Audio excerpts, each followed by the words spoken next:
नमस्कार, मैं Sandeep Tiwari. Railway exams के लिए, एनटीपीसी के लिए, एलपी के लिए, ग्रुप डी के लिए, मतलब जो भी रेलवे की परीक्षा है उसके लिए हम लोग प्रैक्टिस स्टार्ट कर चुके हैं और इसमें मैं आपको क्लासेस प्रोवाइड कर रहा हूं मिसलेनियस, अर्थात प्रीवियस ईयर पैटर्न को उठाते हुए, जो पुराने पेपर का उपयोग करते हुए जितने भी अलग अलग स्तरीय सवाल बन सकते हैं, जो चाहे आपके ग्रुप डी की परीक्षा में दिखे हों, एनटीपीसी में दिखे हों, एएलपी में दिखे हों या टेक्नीशियन ग्रेड 3 में भी दिखे हों, तो जितने भी रेलवे एग्जाम के नेचर के सवाल हैं, उन सभी सवालों को हम लोग यहाँ पर कवर कर रहे हैं। सवालों की शुरुआत हमने पहले प्रीवियस ईयर से किया कि मैं सबसे पहले प्रीवियस ईयर आपको हल करवाऊंगा। इसके बाद फिर हम लोग इसका पैटर्न उठाएंगे, रिलेवेंट नए सवालों पर, कॉन्सेप्ट पर, टॉपिक पर, उस पर हम आगे बढ़ेंगे। रेगुलर आप लोग कनेक्ट रहिए, पढ़ते रहिए, अपने सवालों को रखते रहिए, वीडियो को एक बार शेयर और लाइक भी करते रहिए और अपनी डिमांड और फीडबैक रखते रहिए, जिससे कि हम लोग उसी आधार पर प्लान कर सके और आगे हम आपको अगले कक्षाओं में उसका इंप्रूवमेंट दिखे, वहां पर चीजें, ये बहुत जरूरी होता है। तो मैं आपको लेकर चलता हूं पहले सवाल पर। 25% सांद्रता, ये आपका एनटीपीसी का सवाल है। 25% सांद्रता वाले 36 लीटर संतरे के रस में 80% सांद्रता वाले संतरे के रस की कितनी मात्रा मिलाई जाए ताकि प्राप्त होने वाले मिश्रण की सांद्रता 60% हो जाए। देखिए, पहले जो सांद्रता थी वो 25% थी। अब सांद्रता का मतलब कंसंट्रेशन, जैसे अगर 1 लीटर पानी था तो 25% मतलब 1/4 उसमें जूस था, 1/4 संतरा था, बाकी 3/4 पानी रहा होगा। तो पहले वाला पानी जो था, पहले वाला जो लिक्विड था, उसमें 25% सांद्रता थी। इसकी मात्रा तो टोटल 36 लीटर की थी, ठीक है। दूसरा वाला जो लिक्विड है उसमें टोटल 80% सांद्रता है, मतलब ये थोड़ा ठीक ठाक, इसमें ज्यादा अमाउंट है। किसका? संतरे का। इनको हम ऐसा मिलाना चाहते हैं कि जो कॉम्बिनेशन बने उसमें 60% सांद्रता हो, ना तो 25 हो, ना तो 80 हो, ना बहुत कम हो, ना बहुत ज्यादा हो, ठीक ठाक बैलेंस हो। इसके लिए हम इनके मात्राओं को कंपेयर करने के लिए एलिगेशन लगाते हैं। एलिगेशन देखिए लगा, इसका डिफरेंस 35 आएगा, ठीक है, और इसका डिफरेंस 20 आएगा। 5 चौके 20 होता है, 5 सत्ते 35 होता है। 4:7 में बटेगा। 4 की तुलना 36 से करिए, कितना बार गया? 9 बार। तो 7 की तुलना भी करिए तो गुणे 9 कर दीजिए, ठीक है।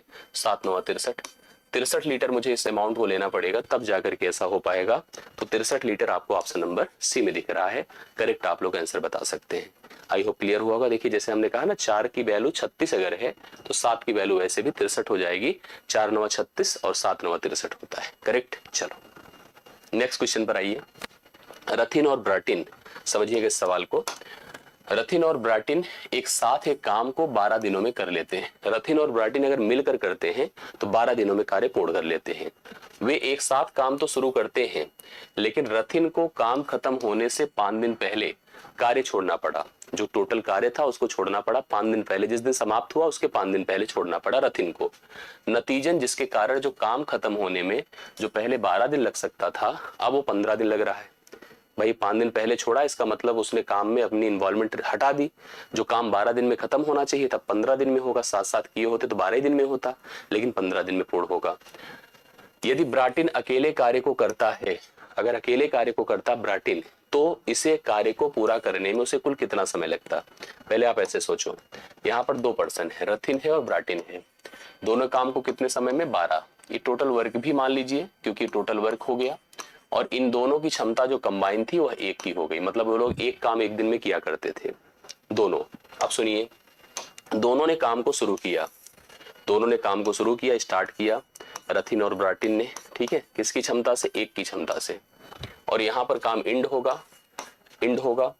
इंड होने से 5 दिन पहले, 5 दिन पहले रथिन कार्य छोड़कर चला गया, बचा अकेले बेचारा ब्राटिन। समझ रहे हैं?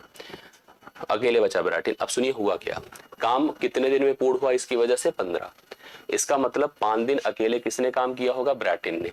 तो 10 दिन तक इन दोनों ने मिलकर काम किया होगा। 10 गुणे 1 कर दीजिए, 10 कार्य ये लोग मिलकर काम किए थे। 10 कार्य, 12 कुल काम था, 12 में 10 कार्य ये लोग मिलकर किए थे। 2 काम जो बचा था, 2 कार्य, इसको ब्राटिन ने किया और कितना दिन लगा उसे? 5 दिन लगा। अब इस 2 काम को थोड़ा सा कंपेयर करिए।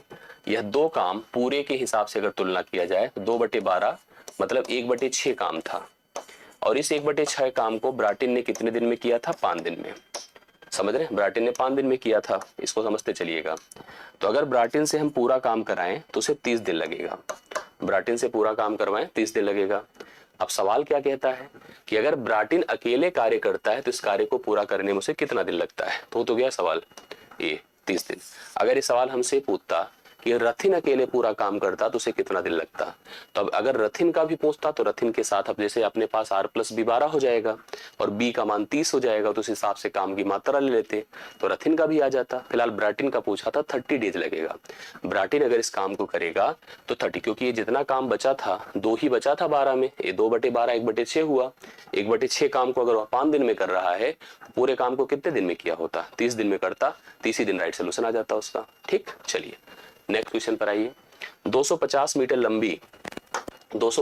लंबी एक मालगाड़ी है जिसकी गति 33 किलोमीटर प्रति घंटा है।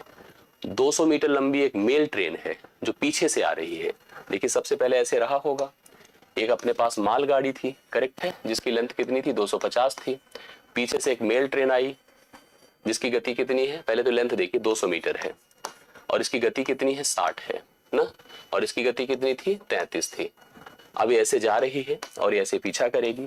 कोई किसी को समान गति में समान दिशा में चलकर अगर पीछा करे कोई ट्रेन, तो पार करने में जो लगा समय होता है, ध्यान से देखिएगा, L1 प्लस L2 होता है दोनों की लंबाइयों का जोड़ बटे चालों का डिफरेंस होगा, S1 डिफरेंस S2 होगा। S1 डिफरेंस क्या होगा S2। तो दोनों की लंबाई अगर जोड़िए, एक की 250 है दूसरे की 200 है, लेकिन ध्यान रखिए दोनों मीटर में है। ये जो लेंथ आप लिख रहे हो ये आपका दोनों किस में है, मीटर में है। और आगे देखिए जो हमारे पास चालों का अंतर होगा, चालों का अंतर ये 33 किलोमीटर प्रति घंटा है और ये भी किलोमीटर प्रति घंटा है। तो पहला काम इन दोनों का डिफरेंस करिए, दोनों का अंतर करिए। देखिए 60 और 33 का जब डिफरेंस करेंगे तो 27 आएगा किलोमीटर प्रति घंटा। इसको आपको सबसे पहले मीटर पर सेकंड में लिखना होगा। मीटर पर सेकंड में जब भी किलोमीटर प्रति घंटे को लिखा जाता है तो उसको 5/18 से गुणा किया जाता है। 9 दूना 18 होता है, 9 त्रिक 27 होता है, तो 3 पचे 15/2 हो गया। ठीक है, तो 15/2 से भाग कर दीजिए तो 2 ऊपर चला जाएगा, इसको जोड़िए कितना हुआ 450 गुणे 2 कर दीजिए बटे 15 कर दीजिए। 15 तिया 45, 30 दूना कितना हो जाएगा 60 सेकंड। अब अगर 60 सेकंड है तो इसको हम लोग ऑप्शन में देखिए कहीं सेकंड में है, नहीं मिनट है। हम सबको जानकारी है कि 1 मिनट जो होता है 60 सेकंड के बराबर होता है। तो पहला ऑप्शन हम लोग लगाएंगे इसके राइट सोल्यूशन में। बढ़िया सवाल था। विपरीत दिशा में अगर होता तो चालें जुड़ती हैं, समान दिशा में क्या होता है चालें घटती हैं। उस आधार पर सवाल का उत्तर आपके सामने है और 1 मिनट इसके लिए राइट सोल्यूशन है। ग्रुप डी का सवाल है 2018 का। इस श्रृंखला दी गई है, इस श्रृंखला को पहले रीड करिए और इसका 10वां पद बताइए। इस श्रृंखला को पहले ऑब्जर्व करिए है कैसी श्रृंखला। 12 है, 19 है, 26 है, 33 है, साफ साफ ऐसे बढ़ती जा रही है। लिखना चाहे तो लिख डाले 10वां पद तक, कोई दिक्कत थोड़ी है। लेकिन ये देखो है क्या, ये पहला पद है और हर पद से दूसरे पद में 7-7 का डिफरेंस है, मतलब यह श्रेणी एपी में है। ठीक है, एपी में है। यहाँ पर पहला पद तो 12 हो गया और कॉमन डिफरेंस 7 है। अगर किसी श्रेणी का कोई पद निकालते हैं तो टीएन इसका रूल होता है। टीएन जो होता है वो होता है a plus n minus 1 into d. जैसे आपसे हम कह रहे हैं 10वां पद, तो T10 ए प्लस 9D हो जाएगा। क्यों? क्योंकि 10 में से 1 घटेगा 9, 9 इंटू डी हो गया। ए का मान आपका कितना है 12 है, 9 गुणे डी की जगह पर 7 कर दे तो 12 प्लस कितना हो जाएगा 7 9 में 63, 3 2 5 6 1 7 75 आएगा। कितनी वैल्यू आई 10वां पद इस सवाल के लिए 75 हो जाएगा। इस श्रृंखला में आपको 10वां पद मिलेगा। ये भी ग्रुप डी का सवाल है, 75 राइट सोल्यूशन आपके देखने को मिलेगा। एक श्रृंखला है, देखिए इसको बहुत ध्यान से समझिएगा। इस श्रृंखला फिलहाल एनटीपीसी की सीबीटी 2 का सवाल है, 2017 का सवाल है। सीधा मल्टीप्लीकेशन करना है, यहाँ पर डिस्ट्रीब्यूशन का मेथड लग जाएगा। समझिए कैसे, 3 है, 4 है, 5 है, 6 है, 7 है, 8 है। गुणा किससे करना है 9 9 9 9 9 9। देखिए हम इसको लिख क्या सकते हैं, जैसे मान लीजिए अगर लिखा होता कोई नंबर a गुणे 99, तो हम इसको लिख सकते थे a गुणे 100, 100 मतलब 1 के बाद 2 जीरो माइनस 1, करेक्ट है। इसी प्रकार से हम इसको भी लिखिए 3 4 5 6 7 8 गुणे, हम इसको 1 के बाद कितने जीरो लगा दे 6, 1 2 3 4 5 6 माइनस 1 कर दे, बात वही हो गई। इसका कुछ सेंस नहीं है, बस इतना है कि इसका उपयोग इसके साथ मल्टीप्लीकेशन करिए। 3 4 5 6 7 8 के बाद कितने जीरो 6 जीरो 6 जीरो 3 2 5 1 और माइनस, यही वैल्यू जब 1 से मल्टीप्लाइड होगी तो सीधा सीधा इसी को हटा दीजिए 3 4 5 6 7 8। तो इसका मतलब ये हो जाएगा 3 4 5 6 7 8 के बाद 1 2 3 4 5 6, इसमें से घटाइए वही मान कितना है 8 है 7 है 6 है, ठीक है 5 है 4 है 3 है, घटा दीजिए 10 से 8 2 होता है, ठीक। 9 से 7 2, 9 से 6 3, 9 से 5 4, 9 से 4 5, 9 से 3 6, उल्टा हो गया। अब यहाँ पर 7 हो गया। चेक कर लीजिए किसके साथ मैच कर रहा है। पहले देखिए अंतिम के ऑप्शन सबके सेम दिख रहे होंगे। 2 दिखा, 2 दिखा, करेक्ट। 3, अच्छा यहाँ से देखिए 4 आया तो इसको खत्म कर दीजिए। अब 3 दिखा, 3 के बाद देखिए 4 भी है, करेक्ट। 5 5 जिसमें 6 है, जबकि यहाँ पर देखिए 4 के पहले कितना है, 5 है, ठीक है। इसको आपको समझना पड़ेगा कि 4 था, चलो 4 चला, 4 के पहले 5 5, यहाँ 6 आ गया तो इसको भी खत्म कर दिया। अब आगे थोड़ा सा और बढ़ते हैं, देखिए उसमें क्या क्लियरिटी आती है। 5 हो गया, 6 हो गया, 5 हो गया, 6 हो गया। अब इसके बाद 7 है, अब देखिए यहाँ पर 7 आया, फिर 7 होगा अपना, यहाँ पर देखिए 7 है, फिर 6 है, फिर ठीक है, फिर 5 है, फिर 4 है, फिर 3 है। तो अपने पास देखिए क्या हो गया, 7 7 2 बार हो गया, करेक्ट है। 6 6 हो गया। अब यहाँ पर देखिए 6 के पहले 5 होना चाहिए, तो इसमें 4 है, तो हम लोग सी ऑप्शन को लगाएंगे। ये सब थोड़ा सा क्लियर करना पड़ेगा, तब जाकर के हम राइट सोल्यूशन इसका प्राप्त करेंगे। तो सी ऑप्शन में 3 4 5 6, 3 4 5 6 7 7, ठीक है, 7 7 6 5 5 4, बाकी वो कनेक्ट कर जाएगा पूरा का पूरा। और इसी तरह से इसका सोल्यूशन संभव भी था, और कोई तरीका आप लगा भी नहीं सकते हो, सेम यही प्रोसेस लगना है इस सवाल के हल में। ये सवाल देखिए बड़ा शानदार सा है, इसको कैसे करा जाएगा। x प्लस 1/5 की वैल्यू, x प्लस 1/x की वैल्यू 5 दिया है हमसे। 3x/2x² minus plus 2 minus 5x का मान पूछ रहा है। इसमें देखिए तभी हो सकता था, या तो हम यहाँ से x को सोच पाते कि x का मान हम कुछ ले लें, और जो ऐसा ले लें कि उसी को उसके रेसिप्रोकल में जोड़ूं तो 5 आए। फिलहाल ऐसा कोई इंटीजर में संभव नहीं हो पा रहा था, पूर्णांक ऐसा कोई सेट नहीं हो पा रहा था जिसको उसी के व्युत्क्रम से जोड़े तो 5 आए। तो हम लोग एक चीज कर सकते हैं, हम इसको, इस स्टेटमेंट को जिसका सोल्यूशन करना है, जिसमें लिखा है 3x/2x² 2x² plus 2 minus 5x, इसको ऐसा कुछ लिखे ना कि इसी के फॉर्म में चीजें सेट हो जाएं। देखिए क्या कर सकता हूं, ऊपर एलसीएम में और मतलब उस ऊपर न्यूमरेटर में और डिनोमिनेटर में दोनों को हम x से भाग करें। अगर मैं इसको x से भाग करूंगा तो 3x/x होगा। नीचे चलिए, इसको भी करूंगा 2x² होगा, ठीक है, प्लस 2/x होगा, माइनस 5x/x होगा, ठीक। ऐसे कर दिया हमने। अब देखिए क्या होने वाला है, x से खत्म हो जाएगा तो यह मान आपका 3 होगा। इसको ऐसे खत्म कर दीजिए, इसको ऐसे खत्म कर दीजिए, तो नीचे कितने होने वाला है, देखिए 2x प्लस 2/x माइनस 5। अब इसको थोड़ा अलग कर लीजिए, ऊपर तो चलो 3 सही है, हम इसकी बात कर रहे हैं, केवल इसकी। तो इसको हम कैसे लिख सकते हैं, 2 कॉमन कर लें तो x प्लस 1/5 हो जाएगा, वो x प्लस 1/x हो जाएगा, माइनस 5 रहेगा। अब इसकी वैल्यू देखिए अपने पास है 5, तो पूरा सोल्यूशन देखिए ऊपर 3 है, नीचे 2 गुणे x प्लस 1/x की जगह 5 रखिए, माइनस 5, ये हो जाएगा 3/10 माइनस 5। तो 10 माइनस 5 5 ही होता है, 3/5 हो गया। 3/5 इसका राइट सोल्यूशन है, जो कि ऑप्शन नंबर बी में दिया है इस सवाल का करेक्ट हल, ठीक है। तो बी ऑप्शन नोट करिए, 3/5 करेक्ट सोल्यूशन आप लोग इस सवाल के लिए आप लोग एग्जैक्टली बता सकते हैं। बढ़िया सवाल था, कंफ्यूजन होती है लोग को, कुछ चलेंगे द्विघात समीकरण का उपयोग करेंगे, बट इधर उधर में नहीं जाइए, जो प्रोसेस पैटर्न बताया उसका उपयोग करिए और सही उत्तर आपके सामने होगा। तो आइए अब हम लोग नेक्स्ट क्वेश्चन पर चलते हैं। देखिए अगला सवाल आपके सामने क्या है। अगला सवाल त्रिकोणमिति का है, और आपको जैसे जानकारी होगी कि एनटीपीसी में, रेलवे की सभी परीक्षाओं में, केवल एनटीपीसी में ही नहीं, आपको त्रिकोणमिति के सवाल, ऊंचाई दूरी के सवाल, और साथ साथ जैसे कोऑर्डिनेट का बड़ा इंपॉर्टेंस है, मतलब एडवांस का जो बहुत उपयोग है इन सब परीक्षाओं में। सवाल देखिए क्या है, sine beta plus cosec beta का whole square plus sec beta minus cos beta का whole square is equal to a plus tan square beta plus cot square beta. तो a का मान हमको बताना है। ये थोड़ा सा मतलब जिसको आइडेंटिटी क्लियर है वो कर लेगा आराम से। देखिए मैं करता हूँ, लिखता हूँ, यहाँ पर मैंने लिखा sine beta plus cosec beta का होल स्क्वायर है, प्लस आपके सामने क्या है, सेक बीटा, ठीक है, माइनस कॉस बीटा का होल स्क्वायर है, बराबर a plus tan square beta plus cot square beta. तो क्या हो जाएगा, पढ़िए, साइन स्क्वायर बीटा भाई a प्लस बी का whole square, a square plus B square plus 2ab, sine square beta plus cosec square beta plus 2 sign beta cosec beta, यही होगा ना, a square plus B square plus 2ab। इसी तरह से इसको देखिए, लिखा हो sec square beta plus cos square beta.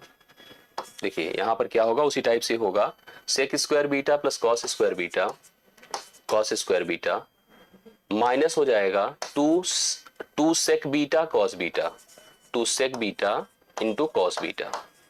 बराबर जो लिखा उसको अभी रहने देते हैं, अभी जरूरत पड़ने पर ला देंगे यहाँ पर, क्योंकि स्पेस आगे उतना कनेक्ट नहीं करेगा। अब आप मेरी बात केवल इतना सुनिए, समझिए। साइन और कोसेक एक दूसरे के कॉम्प्लीमेंट्री होते हैं, कॉम्प्लीमेंट्री नहीं होते, रेसिप्रोकल होते हैं। Sine theta is equal to 1 upon cosec theta, इसलिए sine theta into cosec theta 1 होता है, तो यह मान 1 हो जाएगा, मतलब केवल 2 बचेगा। इसी प्रकार से सेक और कॉस भी एक दूसरे के रेसिप्रोकल होते हैं, तो यह भी खत्म होकर 1 हो जाएगा, केवल 2 बचेगा। जब ये पूरा ओवरऑल जोड़ा जाएगा तो -2 + 2 से भी खत्म हो जाएगा, ये भी हो गया गायब। अब इधर अपने पास साइन स्क्वायर बीटा, देखिए हम लिख देते हैं ऐसे जैसे लिखा हुआ है, क्या लिखा है उसको पढ़ते हैं। ऐसे यहां से मैं लिखता हूं, देखिएगा मैं लिख रहा हूं sine square beta plus cosec square beta, ठीक है, plus sec square beta plus cos square beta is equal to जो पूरा लिखा था a plus tan square beta plus cot square beta, correct. अब सुनिए, साइन को जैसे कॉस के साथ अगर देखेंगे तो sine square plus cos square ये 1 होता है, इसमें कोई डाउट नहीं, तो हम इसको 1 लिख देते हैं यहाँ पे। कॉसेक स्क्वायर बीटा के साथ अगर हम कॉट स्क्वायर माइनस करते हैं तो आपको पता होगा कॉसेक स्क्वायर, देखिए मैं लिख देता हूँ cosec square beta minus cot square beta, क्योंकि यह 1 होता है। इसी तरह से sec square beta minus tan square beta, tan square beta ये भी 1 होता है, ये भी 1 होता है, यह मान भी 1 हो गया, यह मान भी 1 हो गया। अब यहाँ केवल a बच रहा होगा, और ये तो ऑलरेडी 1 था, a plus 1 plus 1 plus 1, so a become 3, a का मान कितना हो जाएगा 3। अगर इस सवाल का सही सोल्यूशन आप समझ रहे हैं, a का मान कितना हो जा रहा है 3 हो जाएगा। अगले सवाल पर आइए, ये भी एक शानदार सवाल है, देखिए आप थोड़ा इसको समझिएगा। यहाँ पर लाइन का उपयोग आपको दिखेगा, यहाँ पर पॉलीगन समझ में आएगा। जैसे आपको मैं तो यहाँ जो समझ पा रहा हूँ, a है, b है, a है, b है, c है, d है, e है। अगर हम इसको एक पॉलीगन की तरह सोचें तो मुझे यह एक पेंटागन समझ में आ रहा है। क्यों? क्योंकि 5 भुजाएं हैं, 1 2 3 4 5, और लाइंस का उपयोग है क्योंकि कोण है। ये 90 डिग्री होता है फिक्स। यहाँ अगर 65 है तो इसको आप लिख सकते हैं क्या, 100 कितना 15। बोलिए क्यों? क्योंकि ये लीनियर पेयर है, रेखीय युग्म हमेशा 180 डिग्री का कोण बनाता है। 115 हो गया, ये आपका 80 है तो पक्का 100 हो जाएगा, ठीक है।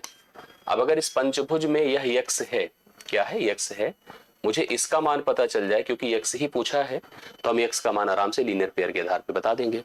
अब इस अगर पूरे पंचभुज में 4 कोण आपको पता है, 5वां कोण निकालना है, तो हम किसी पंचभुज के सभी अंतः कोणों का योग, और कोई पॉलीगन हो, मतलब केवल पंचभुज ही नहीं है, एनी पॉलीगन, पॉलीगन मतलब जिसके पास कम से कम 3 भुजाएं हो, सभी अंतः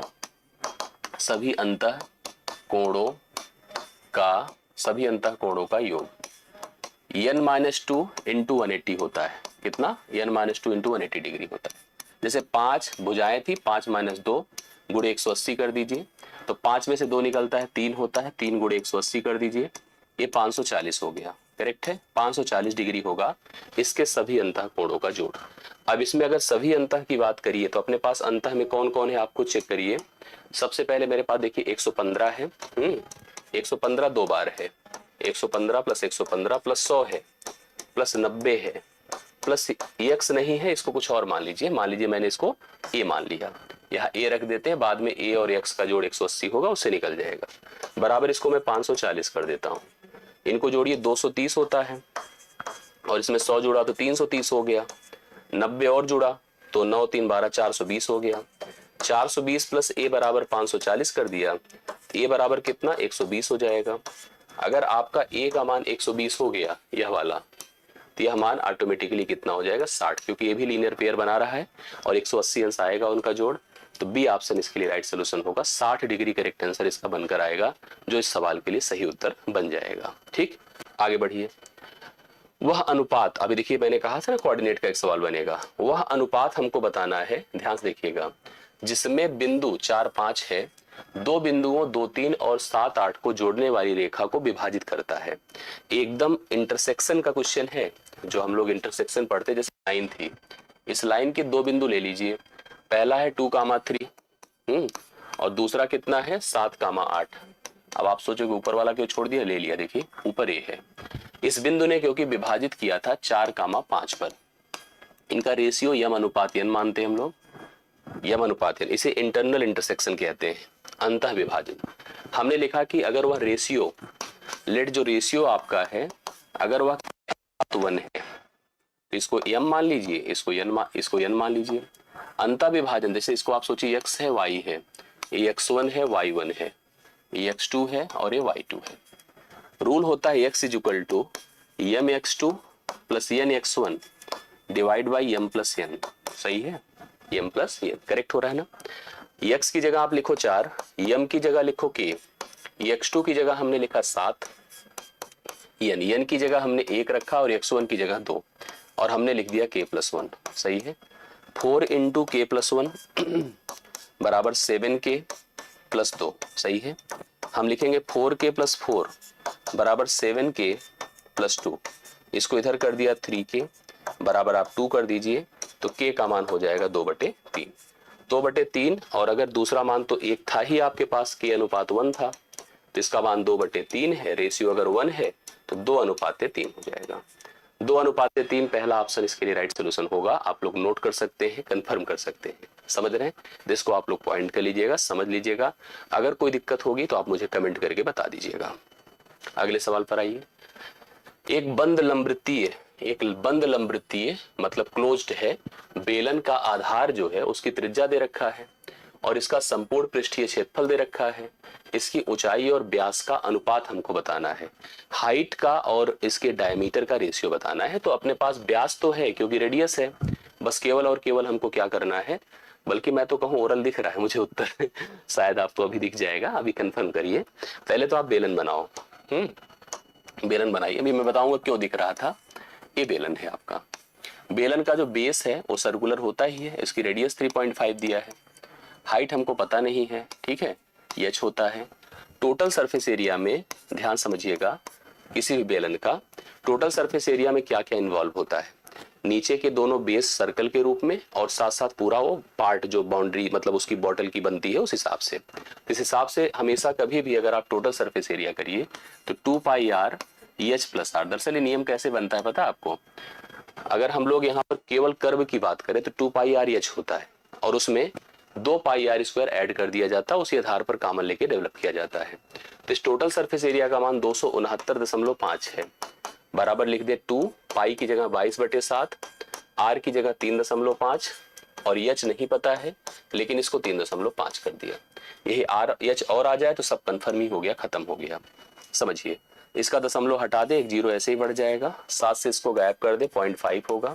यह इसके साथ गुणा होगा तो 11 होगा, 11 दूना 22 हो जाएगा। यह हो गया 22 गुणे h प्लस 3.5 और यहाँ पर आपके पास है 2695 बटे कितना बताएं 10। ये पक्का कटेगा, 9 6 5 11 9 2 11 एकदम कट रहा है। 11 दूना 22, 11 दूना 22 4, 11 चौके 44, 11 पचे 55। अब कट नहीं रहा, इसको सीधा इधर लाइए। ये हो जाएगा 245/20 बराबर h प्लस 3.5। ठीक है, तो अगर इसको 20 से भाग करेंगे तो ये कितना हो जाएगा, 20 1 20 और 4 20 दूना 40, 20 दूना 40, 20 पंचे 100 माइनस 3.5 कर दीजिए। h का मान निकालना है तो आप इसको घटाओगे तो कितना होने वाला है, 3.5 देखिए यही घटाता हूँ, 5 हुआ, 12 से 7 5 होता है और ये आपके पास 11 से 3 8.75 आया। h का मान है तो मैंने क्या लिखा 8.75। ठीक है, h का मान हमसे क्या पूछा था, इसकी ऊंचाई, और व्यास कितना है बताएं 7.0, दशमलव हटा दे, खत्म हो गया। 25 से काटिए क्योंकि 25 से कटेगा, 25 दूना 50 होता है, 25 अट्ठे 200 होगा, 25 तिया 75 होता है, 25 तिया 75 होता है, 12 25 पंचे 125 होगा, 7 पचे 35 होता है, 7 चौके 28 होता है, 5:4। इसके लिए राइट सोल्यूशन होगा। कुछ लोग अगर गलती से 7 लगा देते तो गलत हो जाता। 7 सोचते अगर कि चलो ब्याज 7 हो जाएगा उस आधार पे कर लें, तो फिलहाल हमको ऐसे सोचना पड़ेगा जैसा मैंने आपको बताया और होपफुली आपको समझ में भी आया होगा। 5:4 इसकी ऊंचाई और इसके ब्यास का अनुपात। ब्यास क्या होता है, डबल ऑफ रेडियस। अगर त्रिज्या 3.5 थी तो ब्यास का 7 होना तो मस्त था, उसके आधार पे हम लोगों ने आंसर किया है। तो आज के सेशन में मैं चाहूंगा कि आप लोग यहाँ तक ही प्रैक्टिस करिए, इन्हीं सभी सवालों को हल करिए। किसी भी सवाल में कहीं किसी स्तर पर अगर आपको कंफ्यूजन हुई हो तो आप जरूर लिखिएगा। प्रीवियस ईयर का सेट आपका चलता रहेगा जिससे कि आप कनेक्ट कर सको, एग्जाम की अवेयरनेस ला सको अपने दिमाग में।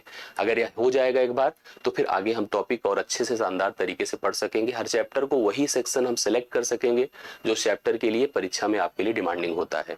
बाकी मुलाकात अगली क्लास में होती है, अभी के लिए इतना ही। थैंक यू सो मच, सभी को धन्यवाद।